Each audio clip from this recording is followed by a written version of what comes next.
अकोला जिल्ह्यातील अकोट शहरात रणरागिणी बहुउद्देशीय संस्थातर्फे महिला दिनाचं औचित्य साधून महिलांसाठी जुन्या खेळांचे आयोजन करण्यात आले होते।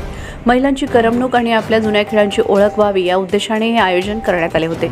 संगणकीय खेळ, मोबाईल ॲप्स आणि टीव्ही मालिकांनी भारतीय महिलांच्या मनावर गारूड केले असताना जुने ते सोने म्हणत महिलांनी या कार्यक्रमाचा आनंद लुटलाय। यामध्ये फुगडी, तळ्यात मळ्यात, मामाचं पत्र हरवलं, बटाटा शर्यत, 2 पायांची लंगडी, पोता उडी, लगोरी, रस्सीखेच स्पर्धा, चाकाची चक्री, घागर स्पर्धा अशा पारंपरिक खेळांचा समावेश करण्यात आला होता। अनेकांना जुन्या बैठ्या खेळांची माहिती नाही आणि मुलांना मैदानी खेळ खेळायला मैदाने नाहीत अशा द्विधा मनस्थितीत अडकलेल्या नव्या पिढीसाठी रणरागिणी बहुउद्देशीय संस्थेने या जुन्या खेळाचा खजिना शोधून आणला होता। यावेळी महिला आपल्या जुन्या काळात रमून गेल्या होत्या।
नमस्कार, मी सौ स्वाती मंगेश चिखले।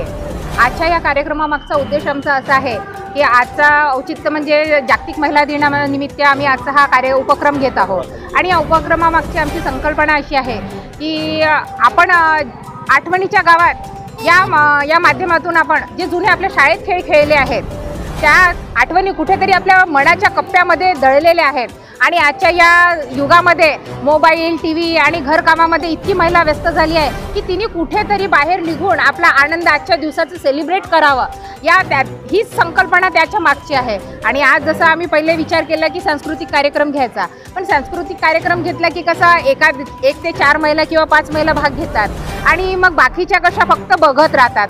पण मला असं वाटलं की आजचा जो आपला दिवस आहे आणि आजच्या दिवसासाठी जी महिला आपल्यासाठी वेळ काढून येते ते प्रत्येक महिला तिने त्या दिवसाचा आनंद घेतला पाहिजे आणि प्रत्येक महिलेच्या चेहऱ्यावरती हास्य आलं पाहिजे। हाच एक आमचा त्याच्या मागचा उद्देश होता।